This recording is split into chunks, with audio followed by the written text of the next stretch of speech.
I'm going to tell y'all right now, all of these wonderful people would not be here without Patreon supporters like you. If you enjoy credible news, reviews, and commentary on UFOs and UAPs 5 days a week, you want to support this show. What's your name? Marty. Marty, look how easy this is, Marty. Pick up your phone. Boom! You're a Patreon member. I mean, look, it's so easy. You just click the link, which is right here. Just for $1 a month, you can support this show. Just fill out the information and pledge what's comfortable for you.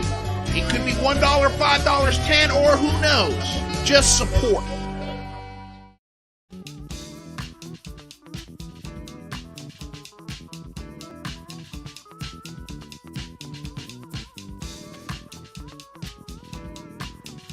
Hello!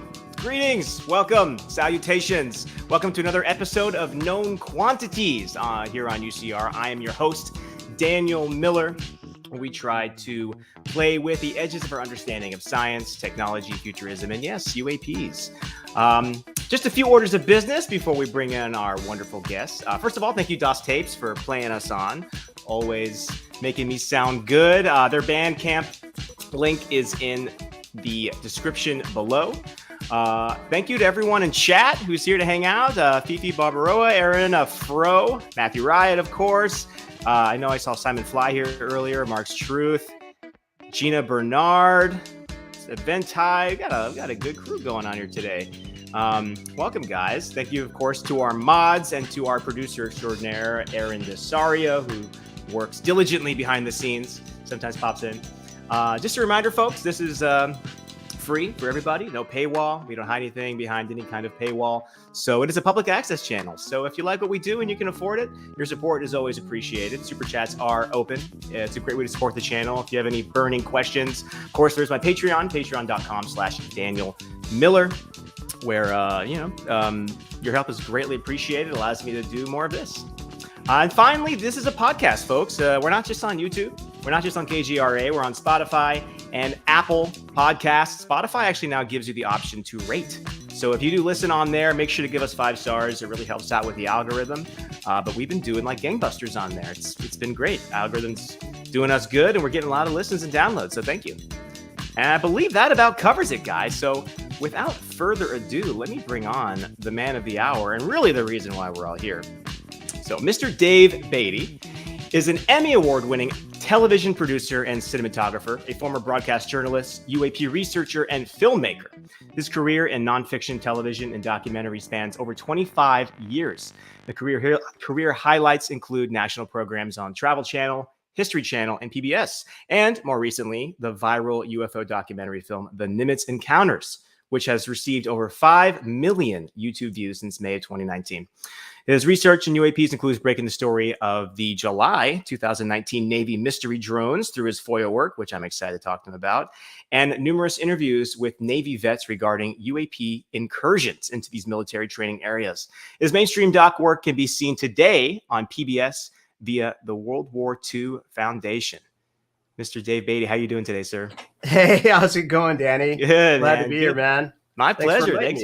Of course. I'd love to have you. Thanks for coming on. I'm excited to talk to you about all the things that have been going on recently and not so recently. Before we dig into more recent events, a question I always like to just ask every guest I have on, I guess, is just, since we all seem to come from different places and find this topic in our own way, I'm curious how you came across finding yourself making documentaries about this topic. Well, I've been making documentaries for a long time, not necessarily about the UFO field, right. More conventional stuff that actually pays the bills, so to speak. Of course. Which, I think it's kind of a hard road to make money full-time with the UFO field, as many people know. But I was, a television journalist for a decade, but I really liked the production side of it. Of the industry, where you have more time and you can do things right. So I met a cool guy down here in Florida, worked in the town where I was, a reporter. And so I started working for him. I've been with that company, Dreamtime, for about over 25 years now. And we've done a lot of projects going back to the mid 90s, been all over the world doing films. And I always had an interest in UFOs. When I first came down to Florida, I was a MUFON field investigator for a time, but there just wasn't a lot going on back then here. So I didn't get many cases or anything. So, but I've always had an interest in the paranormal and the UFO topic and so on. So when I learned about the Navy incursions, and they had really great details, there was these videos that were released and so on in 2017. So I started forming some social media groups and talking to like-minded people. Luckily, I originally, there was some really heavy hitters that were ufologists and so on that came into the groups that I had and were discussing this stuff. People from the SCU, the Scientific Coalition for Ufology, Rich Hoffman, and guys that are open-minded skeptics and looking at it analytically. And I was like, well, for graphics, I probably could try to show what maybe Commander Fravor, Jim Slate were seeing, how they were describing it. And I started doing a few graphics just based on, trying to find out maybe what it looked like from their vantage point.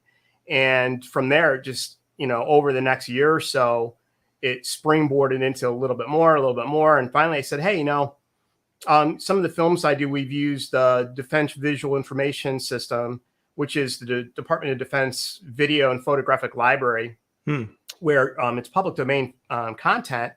And I went over there and I discovered there was just a ton of video that showed, 2004 showed carriers and cool. FA-18s and the whole thing. And I'm like, with that and then the CGI graphics, it could make a pretty cool little film. So that's how it came together. And I just, in my spare time, basically, I was rendering, the computer might render 10 seconds in 10 hours. Some of the stuff takes a long time on my old steam-powered Macintosh computer.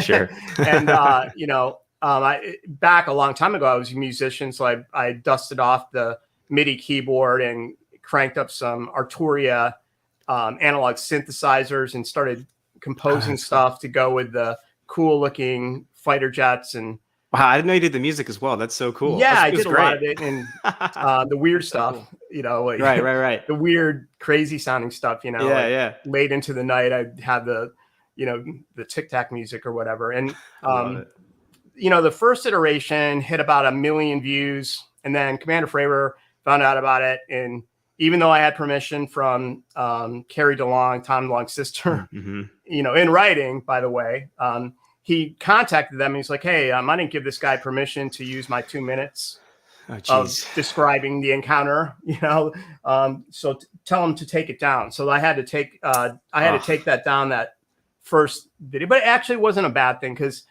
what I did is after that, I got a bunch of guys that started contacting me via email, because I asked people to contact me. And sure enough, Gary Voorhees, Kevin Day, PJ Hughes, Jason Turner, all these guys were contacting me. And luckily, because of that, I was able to add them into the film. And the next version, was more like a 30-minute short that contained all of their stories. And it really kind of filled it out. Now, people say, why isn't the fighter pilots involved? Because they really didn't want to be involved. And, in fact, Fravor asked to be removed from it. I guess he didn't like my documentary or whatever. So I'm not sure. I never really did find out why that was. Most people have, said they liked it. So yeah, absolutely. I mean, when people, now I'm kind of known as the UFO guy in my circle of friends and people. So when people start getting curious now, they come to me and say, what do I start? And I point them to, one of the things I point them to is your documentary, because I think it does such a great job of kind of telling holistically the whole story. And you have, I love that you have those those veterans in there, because I think it's a shame Fravor, for whatever reason, asked to be removed, but I'm glad you had everyone else in, because I feel those are point of views that aren't maybe as well known as Fravor, and I guess now Dietrich, thanks to 60 Minutes and all that jazz. So I guess at the end of the day, it was a win. At least you had these other folks kind of chime in and give their point of view and account. Well, it's sort of ironic that back in those days, I was snooping around asking about the female pilot, and that may have been one of the reasons why I got on the blacklist of Fravor, was because they were trying to protect her identity. And sure, here's a guy that's like, asking around, asking Slate about the the female crew member and so on. But now, Alex Dietrich is a member of Twitter and is, engaged with the community and actually, using that platform for some of her charity work and so Absolutely. on. And, as an aviation hero, as all of them were, I mean, I think it's great. And she's very cordial to me. I'm sure that, I don't know back then if I had talked to her, but now maybe she would even be in it. But Right. it kind of reversed, where the people that weren't talking now are, and now it's the other way around. So Right. That's funny. Well, you mentioned something a bit ago that I was kind of curious about, because I personally don't know as much about it. But you said you were a MUFON investigator in the 90s. What is that? I guess what does that entail back then? Because I know, right. I mean, it's still around, of course, but I know back then it was kind of one of the. There's a lot more, I think, avenues and places to look interested. MUFON's still around, but back then that seemed to be the place to really gather and try to analyze sightings if that was what's happening. Yeah. I don't remember what my first introduction to MUFON was, but, I subscribed to their journal, became a member, and began reading. I was always waiting for that journal to come that basically would describe these cases. And, as a journalist back then, in the way that they were handling the reports, it was very scientific based. And there was nothing about any of the reporting from MUFON that was ETH, extraterrestrial. It was all, pretty much we're going to report what was seen and hopefully we can solve it, because a lot of the cases, of course, are misidentifications, up to 95%.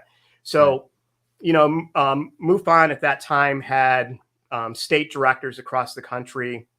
Sometimes, they cover large areas, and then they would even have state section directors. So they might have one, 2 or 3 in the state in different areas of the state that could respond. And those state section directors would, most likely hold meetings, and I would go to the meeting. And, if you were interested enough and wanted to, you could learn the techniques and, the process to investigate a UFO case, including everything from knowing celestial objects and wind direction and weather, and how to take soil samples, how to interview witnesses and submit the reports in an official manner. And, I had to hand it to them back then. It was, they were collecting a lot of data that, I guess, Bigelow purchased it all or something now. Right. I don't know. But they're still around, right? They have their annual symposium. I just got out of it back then. I haven't really readdressed that part of it. So sure. Wow, fascinating. Yeah, it sounds like that's a necessary, it's a noble effort trying to gather data in this topic, which is so hard to find. Right. If you're interested in it, I guess they still do that. I'm pretty sure I know some guys that are in MUFON. So for people that are interested in the topic that really want to get their hands involved in it, that's one way. If they get reports in their location, they're going to call their field investigators to go out and interview people, and actually you can get involved in it that way. That's really cool. Good to know. Well, since you are a journalist and you've had experience as a broadcast journalist, I'm kind of curious then, from your point of view,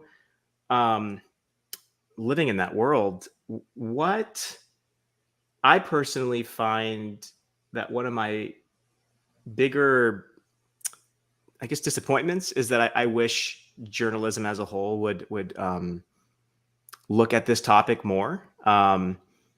And you as a journalist, it engaged your interest. I'm just curious, I guess, what I know you mentioned you specifically already had a prior interest, but what specifically grabbed you in to really start to dive into this? And why do you think perhaps other colleagues, I should say colleagues, it's not like you represent all of journalism or anything, but maybe based on your interactions with colleagues or coworkers, why do you think there does seem to be such a hesitancy? Well, I can tell you for a fact that during the time that I was involved in journalism, the news directors at the stations that I was at were very skeptical of UFOs. And behind the scenes, even if there was like a story that, somebody saw a light or something in the local news, they were sort of laugh about UFOs and make the jokes, and the stigma was so strong. Right. I know Russ, talks about that in his work in Australia. Russ Fuller. Yeah. He ran into that same thing, and you don't really bring that up with your colleagues that you have an interest in it because, they'll show you the door or whatever, Right. or they'll make jokes behind your back and so on. But Right. hey, man, when I was down here at WWII TV, I was proud of it. I would debate anybody based on the information that 5% of all reported UFO cases tend to fall into this unknown category, and some of those unknowns are like spectacularly unknown with multiple witnesses and radar that are hard to explain by conventional explanations, and they remain so to this day. Some of the blue book unknowns are like fascinating cases, and so I was really interested that way. But I'd get a lot of flack from the news directors saying, "Oh, well, believing in UFOs is more like a religion than a science," and so on. And so, yeah, you're absolutely right. It wasn't easy, and I think to this day, maybe a little bit easier based on some of the reporting. 60 Minutes, that was a breakthrough to have them cover the topic seriously. The New York Times and so on. I have to hand it to those journalists and pushing the editors and pushing the news directors to, Gatti Schwartz comes to mind to actually take it seriously and do a story, because obviously it is being taken seriously at the highest echelons of government today. So exactly. Yeah. I hope more journalism catches on, because I think that's why I'm such a proponent of it now too, is because I was part of that stigma. I thought it was not that I don't think I ever made fun. I was always interested, but always thought, yeah, I'm pretty sure if there was something there, we'd all know about it, and you kind of laugh about the X-Files music and all that jazz. And so when I did, you look at the data, you look at the history of it, you realize how, it's just what I thought before was a product of our culture, but not really maybe quite in line with the actual reality of it. And I'm lucky. I'm just an actor, like no one cares what I have to say. You know what I mean? It's not like, I think I'm luckily one of those few industries where I don't think talking about UFOs is necessarily going to put my credibility on the line. Right. So unless you're an academic or a journalist, I can absolutely see maybe a little more hesitancy. So I always give a lot of kudos and respect to anyone who, truly has a bit of a, you're sticking your neck out a little bit, and I think I personally believe you absolutely, not that you will be proven right. I think you have been proven right, like you said, because the government now is making a taxpayer funded program about it. So clearly there was something there, or this wouldn't be happening. So kudos to you for being ahead of the curve there. Yeah, I mean, in science as well. I mean, I think we've been behind the curve with science and academia taking it seriously. There really hasn't been much academic research, and hopefully with the Galileo project and Avi Loeb and so on, that will change, and more scientists will take up this study. Absolutely, that is absolutely what's needed. It's just, I think. Was it Avi Loeb says the skies aren't classified, right? Because the government's never going to be particularly motivated to probably give up what their sensors can do, but it doesn't mean we don't have our own ability to do so. And I think I was just on the Josh and Artemis show yesterday. I think I saw in the chat, "Hey guys, it's great talking yesterday." And that was my prediction, was that now with, I think, the creation of this program, whatever it will be called, and Galileo Project doing their thing, I think hopefully a lot more people in the private sector in Silicon Valley or in academia will say, "Oh, we need to take a look at this," because, there's also a lot of money involved there. If what they're seeing can be reproducible, that's pretty impressive. That means real stuff for both sides of it. But well, let's dig into, I just briefly want to go over these two events that you've really kind of, especially the 19 story where you really kind of broke it. And then the Nimitz, where you really, I think, got so many people to become aware of it. I think these two incidents are, in my opinion, the best example of the reality of this problem and why it's an issue. And I guess just in case there's some people here who are listening or watching who maybe don't completely know, would you mind just briefly going over the Nimitz encounter? Yeah, sure. So this was 2004 when the carrier strike group was out off the coast of San Diego, California, doing pre-deployment workups and training. And part of that is flying their jets and simulating air combat and simulating bombing runs and so on. And there's a host of ships that are part of the strike group, destroyers and cruisers and so on, that provide kind of a protective screen around the carrier. So in November of 2004, they were flying out there, and the cruiser had picked up these weird returns they couldn't identify. And so they vectored one of the flights of F-18s over there. And when they arrived, they didn't see anything, but they saw like this white disturbance on the ocean. So they couldn't find the air contact that they were given. So they go down to look at this thing on the ocean. It looked like kind of boiling water. And Commander Fravor sees the Tic Tac, the infamous Tic Tac, flying around above this disturbance.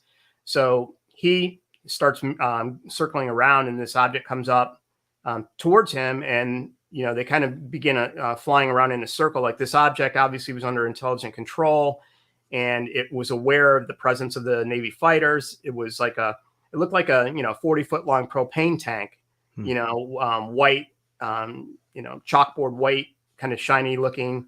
And after a few minutes or seconds, we're not totally sure of that, the thing just takes off like at breakneck speed, like being shot out of a gun. They described it, and it's gone. So that was sort of like the nutshell version of it. The punchline he always uses is that the radio guy calls the fighter and says to Captain Fravor, "Sir, you're not going to believe it, but this thing now is at your cap point." And, within seconds, the object that they were chasing or whatever had flown about 60 miles to this classified GPS location that the fighter jets used to rendezvous, called the cap point. And somehow this object was hovering there in the end. But they didn't find it when they returned. It was just gone. So that's sort of the Nimitz encounter in a nutshell. And that's kind of what I portray in the movie with CGI and synthesizer music. Yeah. And I highly recommend everyone give it a look, because it really is, I think it really is kind of the event that really was the catalyst for so much of what's happening now, right? And probably will be looked back as so. Because and surprisingly enough, I have talked to some service members and so on. And recently I was talking to a guy that was on he was on the USS Roosevelt off San Diego. He isn't in the Navy, but he was on the carrier. And he was saying that the public affairs officer actually said that, that the film, because he mentioned had to the public affairs that they seen the film. And he's like, "Oh yeah, that really happened." And they knew all about it. So I think it's like, the go-to film for even the Navy or something. Right. Even they play it. Oh my goodness. Yeah. To have a craft go that fast, we don't have the material science or something like that. Not to mention there were no sonic booms, right. Multiple tracks on this new upgraded radar. It didn't go from 20,000 feet to the surface of the water in 0.7 seconds. I'm not familiar with the details, but maybe you might know. That's what Kevin said. Kevin Day, one of the air intercept controllers on the USS Princeton, was watching it on radar. And, they did see it the day that the jets flew up there, but they saw it for like 10 days before that, or a whole, not exactly sure how many days, but they were seeing it day after day after day. Right. In fact, Kevin said that he would see groups of 5 to 10 at a time of these objects that were doing that. So, wow. He said it was raining UFOs. They were just, as soon as the U.S. would approach them, that these objects would drop from 20,000 feet or whatever to the surface of the ocean in 0.78 seconds. Gosh, it's just wild. Do you know, have you ever heard from anyone about just what happened in terms of elevating that event up the chain of command, in terms of just where it stopped or how it was responded to? Well, obviously, if you watch the film, you'll see that officials arrived soon after the event and confiscated a lot of the recordings. Namely, they were after the advanced radar recordings, the radio communications. The CEC is like it's a combined radar system that uses line of sight and over the horizon radar from multiple assets and combines it into one display that multiple, ships and planes and so on can share that data. And so they were interested in that. And, PJ Hughes, who worked for the early warning aircraft, the E-2 Hawkeyes on Nimitz, they took the recordings from those planes. So it seemed to all these guys that it was specifically about this event that they had recorded, that there was an interest from higher officials, and they removed this stuff from the ship. So that did go somewhere. I mean, I'm sure it's classified. I don't know. Right. Luis Elizondo never said specifically that he reviewed that material himself, but it must reside somewhere. And I'm not sure if it's been analyzed or not. Right. And just the speed in which it happened too. It's impressive. It seems like whatever element, they seem to be informed quite quickly.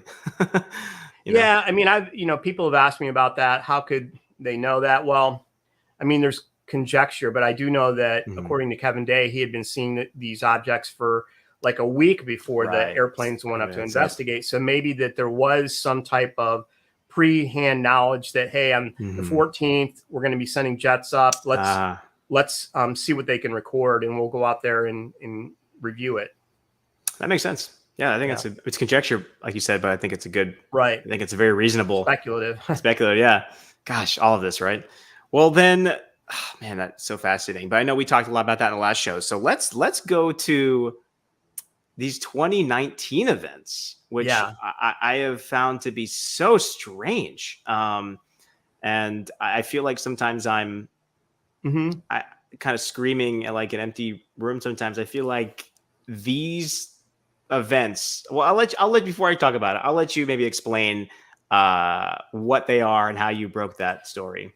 Right. So I think that part of the story is almost more fascinating to me anyways, because, after the Nimitz video came out and, millions of people were watching it, I got thousands of emails. Some of these emails were from veterans who were there on the ships, as you know, including one guy that contacted me that he said that he was an air controller on the USS Chaffee.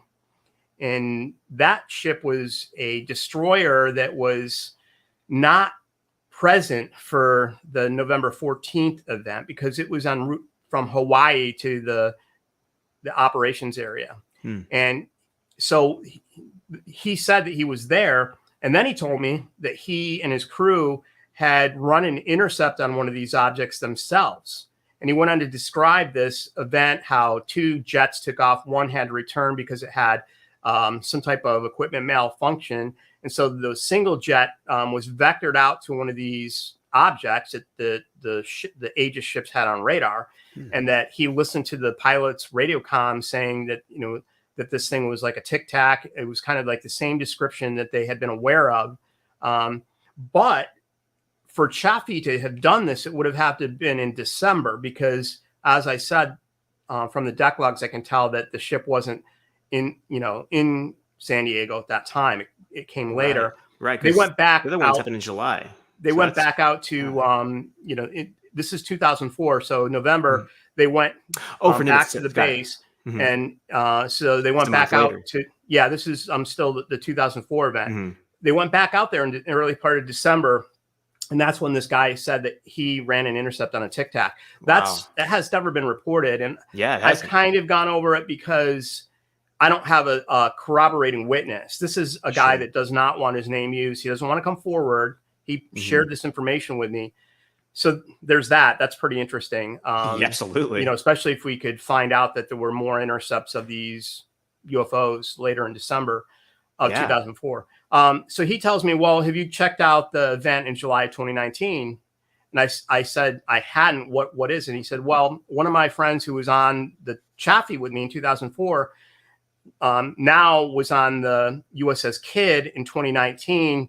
I don't know if he was actually, an officer, or if he was like a defense contractor or something like that. I'm not sure. I never spoke to his friend, but he said his friend was there, and he said they were seeing the same kind of objects in the same piece of ocean in 2019.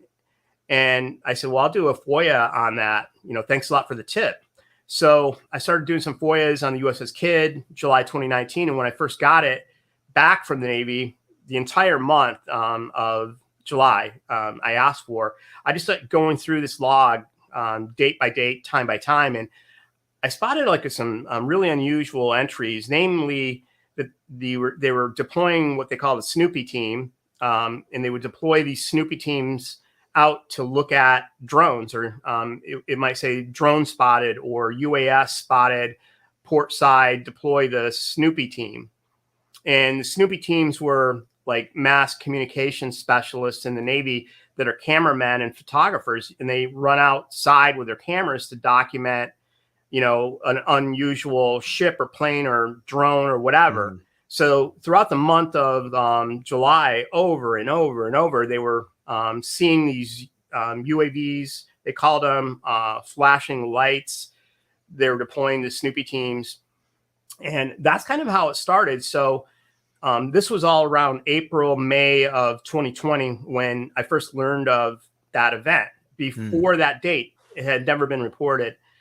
And so UFO researcher Danny Silva posted a piece about my discoveries on his blog called silvarecord.com. Mm-hmm. You can still go there and check it out from June of 2020. And he wrote an article about no one else seemed to be really interested in it. And after that, Mark Sicati, who is a French UFO researcher, mm-hmm. He contacted me and we started working together a little bit on trying to find other details. And based on some of the research, I had figured out that this destroyer squadron had a bunch of ships in play there. Like there might have been like 6 different ships.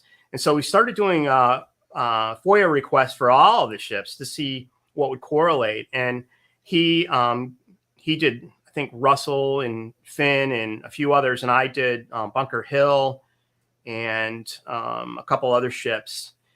So when he got his FOIAs, I shared mine with him and he sent me his. So I look at his and I'm like, oh my God, he only got from the 14th to the 16th of July. And I'm like, oh no, because this was I knew it was a whole month. And right. And I said, why did you only get that? And he's like, well, that was the event. It was, based on what I found out, the event happened on those days. And I said, well, I'm pretty sure it went on the entire month.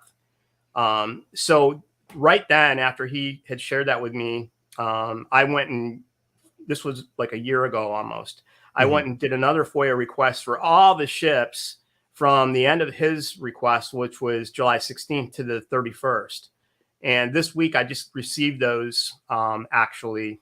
So now pretty much we have most of the ships from the beginning of the event, which would have been around July 14th, all the way through July 31st for the entire destroyer squadron and a few other ships as well. Wow. Yeah. So then, that's hundreds and hundreds of pages of logs. Yeah. So this is what I started doing.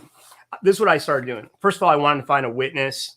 Mm-hmm. I never was able to this day. I kind of got frustrated because all the people I contacted from the ship blew me off, ghosted me. And if they did even answer me the minute that I mentioned July 2019, then all communication ceased and they wouldn't even respond to me after that. So I think there may be an NDA, a blanket, with all these sailors. Again, I can't be sure of that, but I think that might have happened.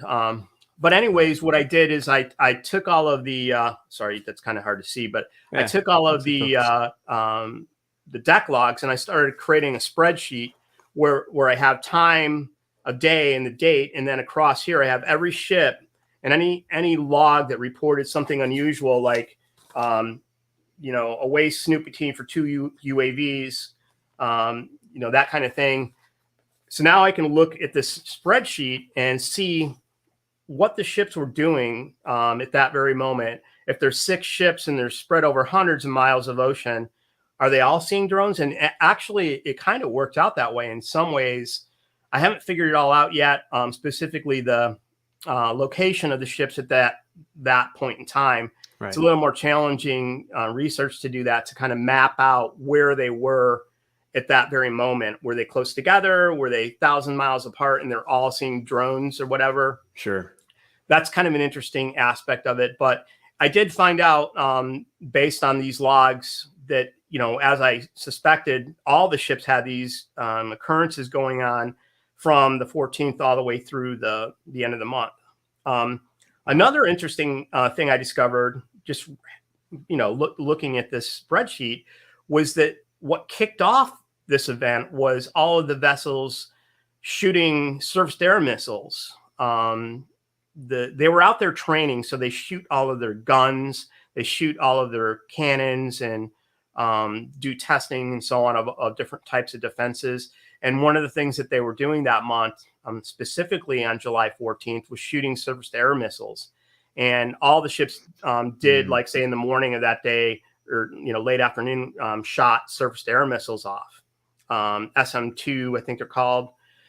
And these are standard missiles. Actually, SM, that's what it stands for.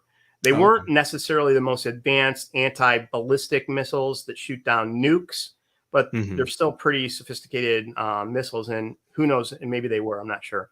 Right. So anyways, that very night is when these drones showed up. And it was only at night. As far as I can tell, every single sighting is after dusk. So then the next day they shot some more missiles off. And then that night is the second night that they showed up. And so, it goes on from there. I don't know if that's just coincidental, to be honest with you. I've always asked people what they think, because it seems odd that, from July 1st to the 14th, nothing happens. Then they fire missiles. The moment they do that.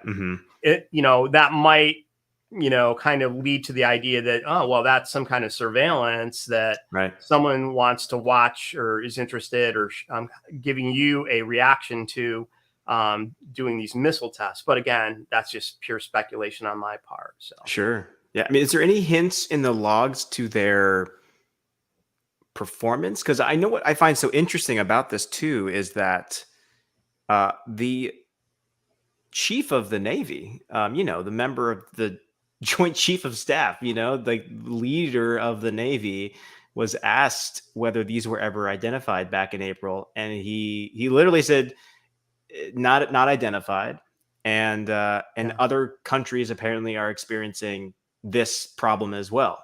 So yeah, I'd like to, obviously that was one of the hugest things I saw, and I got a shout out to Jeff Shogel of Task and Purpose, because he was the reporter that basically asked Chief of Naval Operations Admiral Michael Gilday at a press conference that was unrelated to this, about that, and he did say that he was aware of it and that they didn't have anything to add. They didn't know, they hadn't identified. I think he said that they haven't, those findings have been collected and they still are being analyzed. I don't have anything new to report, he said.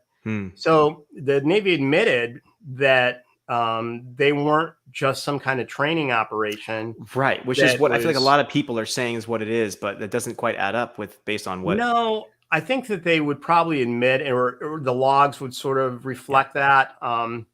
Because they do, the Navy does do training, and they probably do counter UAV exercises, and they do have devices and so on that can interrupt small commercial drones and so on.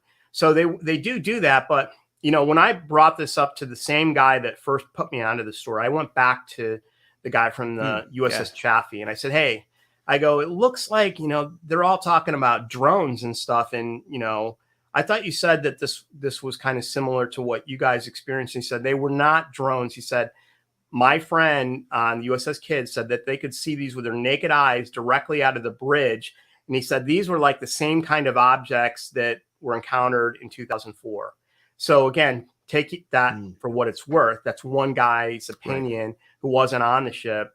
His friend told him that. So again, I haven't really pushed too hard on that, but the very first ever mention of this from anyone, the guy was saying that these were not drones. And people say, well, why would they log that into the log then and say they're drones? I think that because they didn't know what else to call them. I mean, to be honest with you, they described them as lights. They were flashing lights, or these lights, and they couldn't maybe make out the structure. If you have ever seen a bright light at night in the sky, obviously you can't always see what's behind it.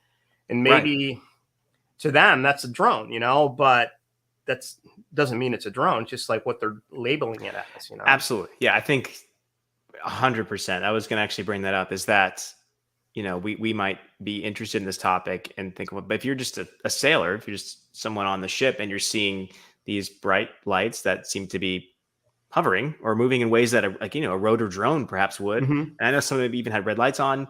You're going to say drone. You're not going to say, especially in a deck log, you're probably not going to write anything. I wouldn't take it as proof either way. And I know some people Right. are like, no, they said drones, so it's drones. And I think that doesn't really answer, I think, some of the deeper questions we have, which is if they're just drones, then why are they, why? Yeah. I Why mean, do they identify why they're doing what they're doing, and for so long too? That's what really confuses me, is just how long they were doing it. Yeah, it went on and on and on. And the thing of it is with trying to find answers to some of these cases is that we're missing a key factor here, and that is we don't have any firsthand description or any veteran or any Navy person saying, I was there, this is what we saw. Right. I mean, the closest that I've got was there was a guy that came forward on Reddit named Alex, that he said that his brother-in-law was on the USS Paul Hamilton, and that his brother-in-law told him that, we were told that these were Chinese drones that were launched from a nearby oil tanker. And, the senior people on the ship were kind of laughing and waving at the drones when they come over because they believed that these were Chinese drones. So that was kind of like the first, inkling that, okay, here's somebody that could be telling the truth, that's saying that's what they thought. But still, it's not proof. I mean, that's one sailor that was on the dock looking at a light and being told that it's a Chinese drone. That doesn't mean that's what it is. Again, I try to reserve judgment and say, I have several different stories here, but there's no real answer. Right. And I think you've done such a great job highlighting a really big question mark that I think other people should really be digging into, because I know there's always, standards of evidence is a really important conversation, but I think it's also important to remember you would have never FOIA'd these deck logs if this source hadn't spoken to you in the first place. So it's all about, being told something and then trying to corroborate it and back it up and make sure it's actually true or not. And, having multiple sources that are all saying the same thing, the standards that journalists deal with. And so I guess what happens, I think, so often in this conversation, whenever it approaches anything UFO related, is how it becomes about the negation of the craziest option rather than just being a really odd potential problem and interesting. So if it is Chinese, if you look at my film before, the Nimitz stuff and other films, I mean, I like telling stories. I'm not trying to tell you what the answer is. I mean, because I don't think anyone knows, but the story and the journey of what these individuals witnessed and so on is very interesting. And when you actually put a visual to a story versus just someone telling you, imagining it, it becomes so impactful. I was doing like a little animation on the 2019 stuff, because is that what that is in the background? Logs, that looks great. There's certain things in the logs that are pretty interesting. First of all, most of that month was really foggy, so sometimes they couldn't even see like more than a mile or less, and these fog banks were rolling in, and that's when these lights appeared. So if you can imagine, it was pretty spooky out there to see glowing in the middle of the night in the fog, and then these lights come out, and no one seems to know what they are. I mean, that would be a pretty cool story if we could get someone to tell it. Absolutely. What they saw and so on. I think that's the missing link here. But yeah, I mean, to me, it's really, honestly, even if it turned out to be like Chinese drones or something, okay, cool. But that's huge. It's still a big deal. it's still like an interesting story up until that point. We don't know. It's a mystery right now. Right. So, right. Exactly. And that's what's so interesting, is that we just don't know. And the fact that not just we don't know, but at least publicly the Navy's admitting they don't know. And, given all the all the capabilities they have. And, we spend an inordinate amount of money to make sure that we have as much awareness of our space as possible, in those ranges or in, areas of war. I think when they're like, we don't know either, I think it's notable. And I'm honestly shocked that some defense journalists also haven't picked up on this story, because it's both. It's a fascinating story. And I think, gosh, I really hope you can get someone on the record, or even off the record, maybe just a few, to just tell their story like they did for the Nimitz, because what a crazy thing to have happened. As far as I know, there are, I know there are little tensions amongst, Russia and China and us, and UK and Russia and China, where they do. I know I was talking to on the Josh and Artemis show. Josh is an in-law of some kind. I forgot the exact relation. Is in the UK Navy, and they apparently Russian boats or subs threaten them all the time. They have to go dark, or they have to, So there's always that push and pull there. But I just can't help. And I guess I'm being a broken record, but I really just can't believe that a carrier group just 100 miles off of where I'm living right now, was mobbed by these things for weeks. And everyone kind of just shrugs and moves on. I don't know. It just seems kind of crazy to me, like just from a politically interested person too. You take the UAP world out of it. It's still something I'm like, hey, can we follow up on that? Oh yeah, totally. And don't forget, like, there's so many similarities of like the Colorado mystery drones, right. I think of 2019. And then the drones that were flying over Palo Verde nuclear power plant. Mm-hmm. And recently these stories of drones flying around nuclear power plants in Sweden. Like, right. No, I mean, people report on it, but then it just doesn't seem like anyone ever figures it out, and just like kind of goes away. The thing about the Navy 2019 stuff, and of course the 2004, is like the advanced sensors that these guys had at their disposal is just amazing. Like the Aegis spy radar, and like some of the optical FLIR systems. Like all of these destroyers had a very advanced FLIR system that the people on the bridge could deploy, in addition to radar, that thing can be locked on these objects. And you would think that with powerful optics and all of that, they would actually be able to see the structure of what these things were, and that they would have totally, over a month's period, been able to identify the make, model, serial number of what, even if they were just DJI Phantoms or something, Exactly. Right. They would have figured it out. But we're not just at binoculars, Yeah, it's just not like I'm kind of looking out. Hey, I mean, like I forget what it's called. It's like I had a picture of it here called the Mark 25 or something like that, or the Mark something.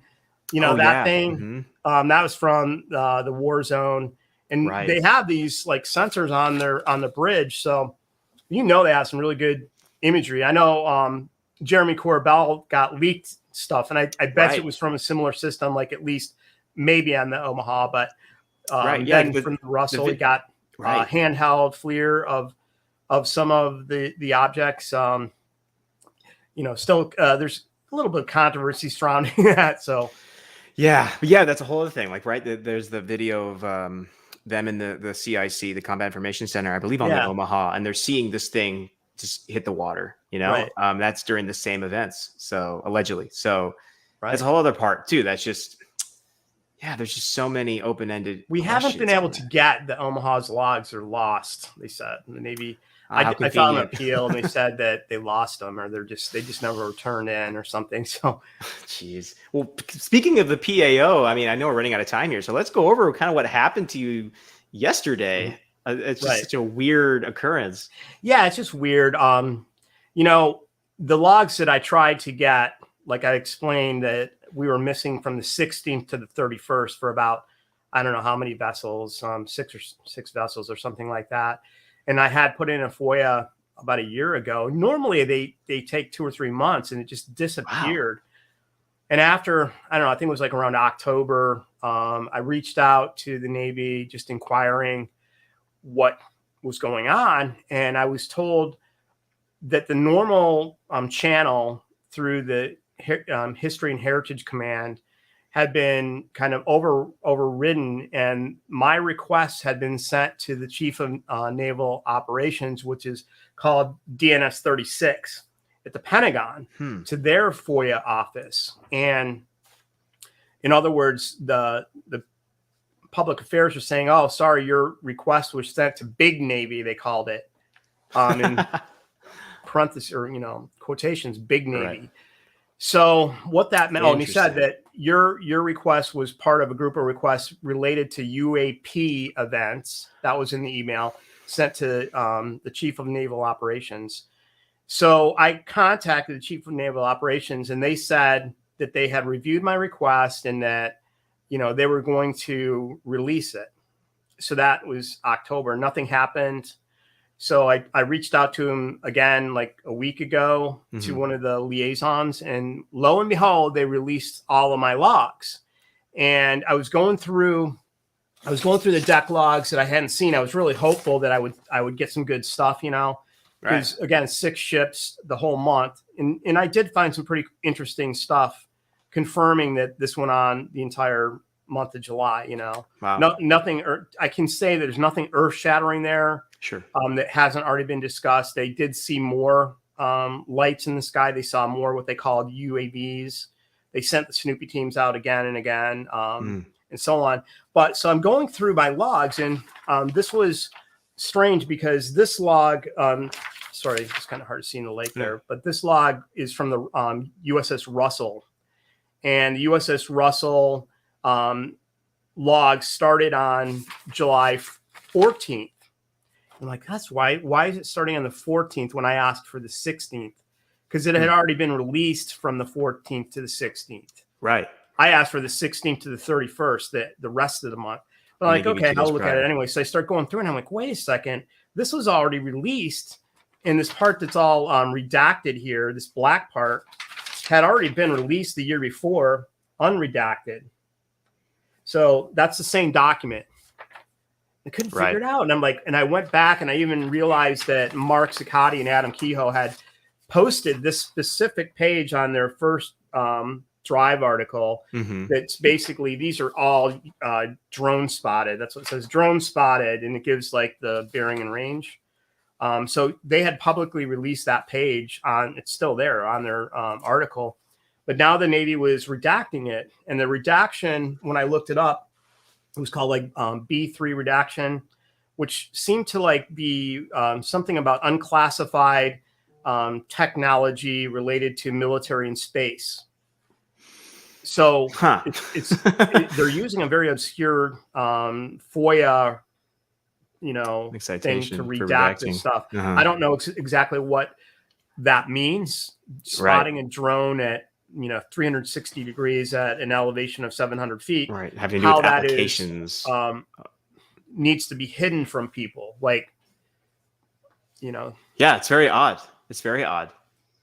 Gosh. And it was already, the thing is, people were saying, oh my God, how could you post that? You can't post that because that's redacted, but you're not posting something that's redacted. It was released the year before. Yeah, exactly. Oh man, that just makes me feel like sometimes some of these redactions are just either the people don't know what they're doing or they don't care, or like, oh, I had the word drone. Yeah, sure, whatever. Like they just, I don't. Yeah, that's what I mean. So after, I think that there was some new rules that went into play with the UAP task force and the DOD saying that any UAP related FOIA requests needed to go through DOD. And again, I don't know that my request went to the Office of Secretary of Defense in their office, but because I was told it went to the Chief of Naval Operations for Big Navy review.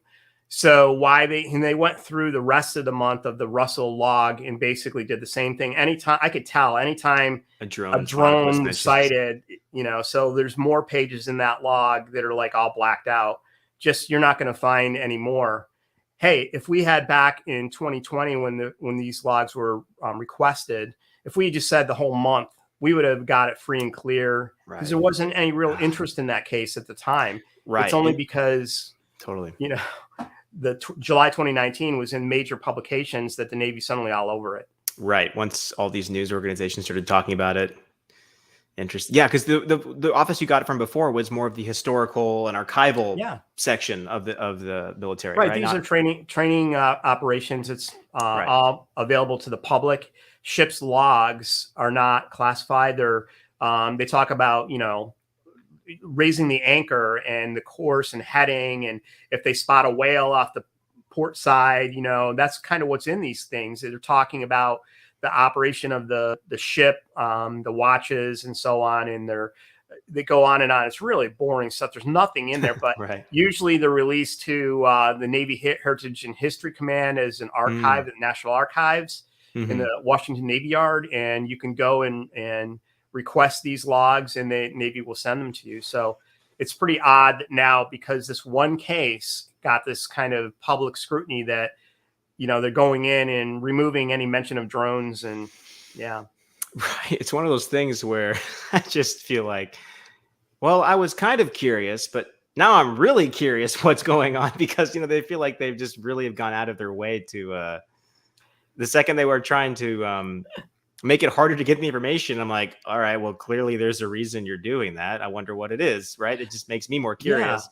Yeah, I'm curious too. I mean, what are your ideas? I mean, people have said that they want to control the narrative, and that journalists are making the Navy kind of look foolish, or they're promoting this as an alien UFO type encounter, versus something that's more national security oriented. I'm not sure. Who knows? My guess is always going to go with covering your ass, like where people just, if they don't know what it is yet, maybe they're just trying to not look like fools. Who knows? Especially because I personally don't believe the fact that it's some crafted narrative or anything, because, the NCIS, the FBI, the Coast Guard, I think even the DHS got involved. And I just don't think they would all go through this simulation and spend all those man hours and investigators' efforts if this was just not real. They really were trying to find out who was flying these objects. I mean, I think that they were going under, the auspices of who was flying the drones, Right. But again, there's a giant leap between seeing a light in the sky and it actually being a drone. And, my point that I've always argued with people like Stephen Greenstreet is that, I mean, you see that description in the logs, but it doesn't mean that's what it is. It could be that they were using that term as a catch-all and they didn't know what they were, but they were out there in the training environment. They figured they better write it down, because maybe, Big Navy was actually testing them. Right, they didn't know. Like they brought in these drones and military drones to test the destroyers to see how they reacted. But later on, we found out that's probably not the way it happened, and they didn't know what they were. Right? It wasn't the Navy. Right? Yeah, exactly. No, I've had similar conversations with Greenstreet, and just how it's possible, but there's many questions that still need to be answered. Then in that case, why this, and why did this thing go in the water? And they apparently sent a submarine after it. If that's true, like how we explain that, they couldn't find it, and then. If that's true, these things were eye level on the bridge and they look like Tic Tacs. If that's true, then that's a whole other question. Yeah, I mean, he makes a good argument, obviously, but then there's these other arguments that they were they could have been anomalous or something like that. And the Navy's statements to date seem to incur that they didn't know what they were. Yeah, absolutely. Well, we're basically at our hour. So before I let you go, first of all, great talking with you, and this event is so interesting, and please keep us updated. If you learn anything more, we would definitely all love to hear it. And Aaron Desario said, what's playing on the computer behind Dave? Looks cool. You mentioned, is that the animation you're working on for the 2019 incident? Yeah. So, basically when I started covering this story or researching it, I got some CGI, got an Ally Burke class destroyer model, and modified it and put it in that environment, which would be at night with fog and so on. And, that's what this is right here. So you just see a ship with these lights. I'm going to one of these days, I'm going to put that little video together just as a quick simulation and post it up there on social media for people to see based on what I think that they look like. Great. I look forward to seeing that. And like you said, I think it's one thing to read it, but I think to see a visual, you know, representation of it, I think does just make a much more of an impact. And thank you, Christian Thompson, for $20 super chat. TKK, good job, Beaty. See you in April. I guess he's supposed to come to Florida, and but last year he couldn't because of the pandemic. So, oh, right on, absolutely. And how's the weather in Fort Myers? He says. Oh, it's nice, man. It's great. Unlike the rest of the country, I think we got some cold. This week, it actually got down into the 30s here in South Florida. So that's pretty cold for us. I mean, I'm from LA. That's sub-zero. Might as well say. Awesome, man. Well, real briefly before you go, did you want to just touch upon maybe what you're currently working on, your new project, and how we can help or how we can get more information about it? Yeah, that'd be great. So I teamed up with a scientist named Dr. Bob Davis, who has been studying human consciousness, and he's written books on UFOs and life after death and, you know, the paranormal. And he kind of researches the way that the paranormal affects and interacts with people, specifically the way it changes their life, people that have had near-death experiences and so on. And we got together and started brainstorming about doing a film on consciousness and what it is and how science addresses it and how the cutting edge research in quantum physics is looking at what perhaps could be a bridge between some of the paranormal anomalous events and, you know, modern science and physics and so on. And he gathered together this team of experts in this field, including people like Dr. Dean Radin and Dr. Tom Campbell, and you know, the list goes on and on. You can check out the project we created a website with like a sizzle reel, and it's called consciousnessfilm.info. So it's just all spelled out, consciousnessfilm.info. And it has like a little sizzler reel that I put together, and it talks about the experts that are involved. And, you know, we're really looking for sponsorship and people to help us out. At this point, we don't have a sponsor and a distribution deal. We're just kind of funding it ourselves. But to capture all the interviews that we need from around the country, we're going to need some funding, at least for the hard costs. So we're asking people to pitch in if they think that the message is important or they find that it's an interesting topic. And then there's an email there. You can contact us, and, you know, if you want to talk to either Bob or myself. So. Yes, and you sent me those links, and they will be added to the description of this video below right after this video ends. So keep an eye out for that, folks. Definitely, if you can help, I highly recommend it. That topic is, I think, it's very interesting, and I think more and more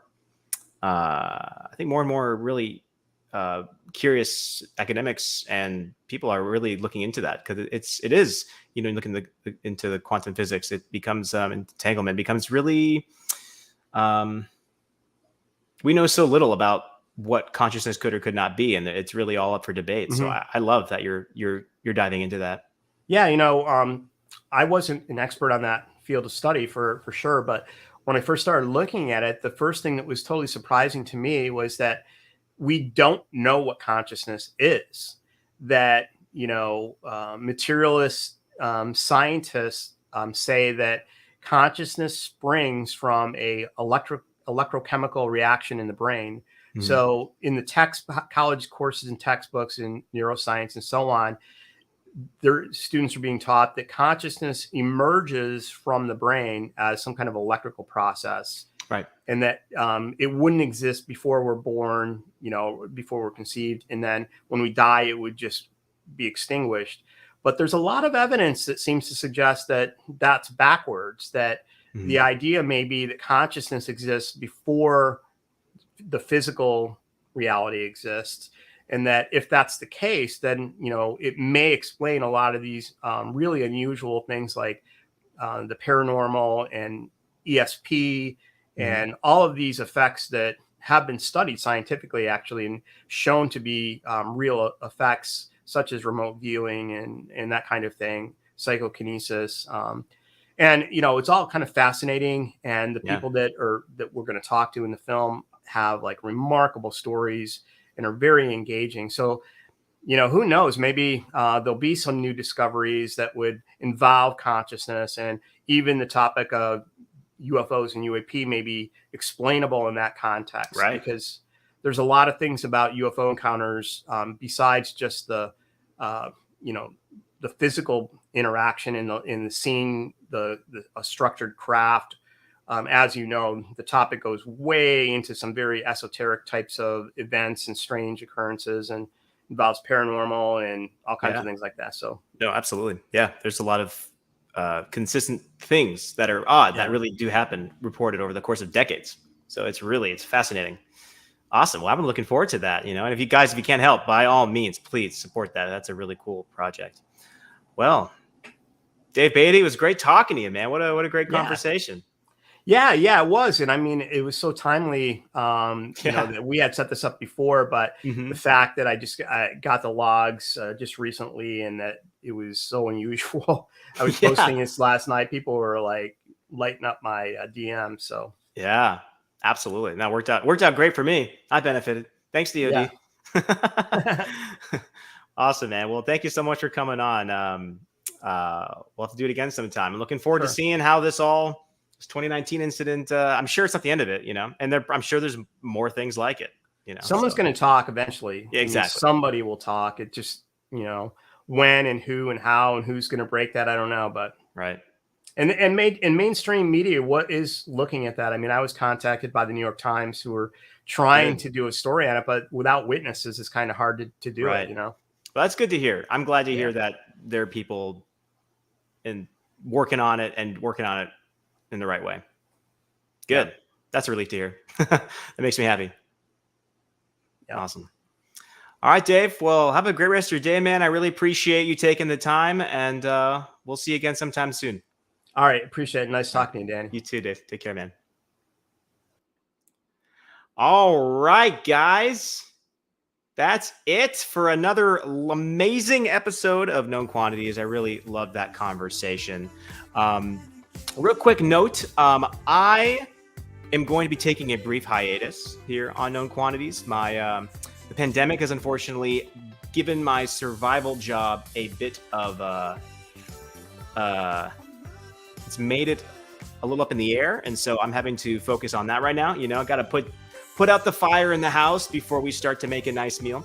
So that was such a random, weird saying I just made up out of nowhere. So I'm not going anywhere. I'm not leaving, but I have to take care of that first, and then I will be back, hopefully in the same capacity as before. If not different, I'll let you guys know. But of course, I'll be pausing my Patreon just that moment, because obviously I'm not going to be charging you folks when I'm not making anything. That doesn't seem very cool, but to those who are supporting, thank you so much for your support. It really does mean the world for me. It does not go unnoticed, and I truly am grateful. And we'll be doing this again. These cool conversations are not going anywhere, but life, it happens. I got to deal with it.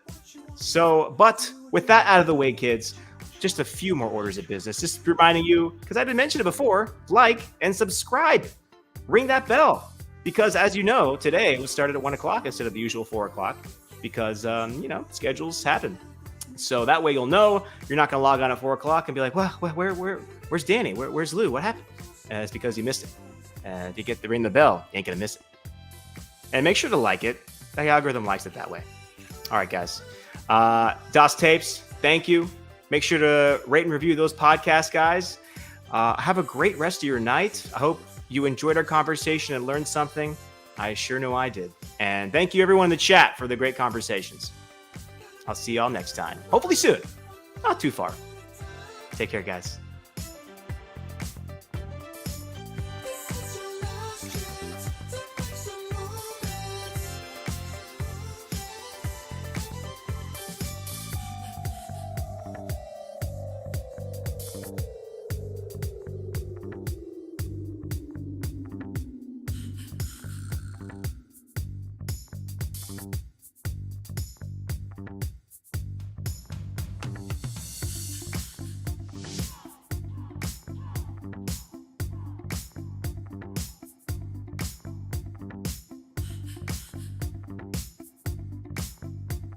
I'm going to tell y'all right now, all of these wonderful people would not be here without Patreon supporters like you. If you enjoy credible news, reviews, and commentary on UFOs and UAPs 5 days a week, you want to support this show. What's your name? Marty. Marty, look how easy this is, Marty. Pick up your phone. Boom! You're a Patreon member. I mean, look, it's so easy. You just click the link, which is right here. Just for $1 a month, you can support this show. Just fill out the information and pledge what's comfortable for you.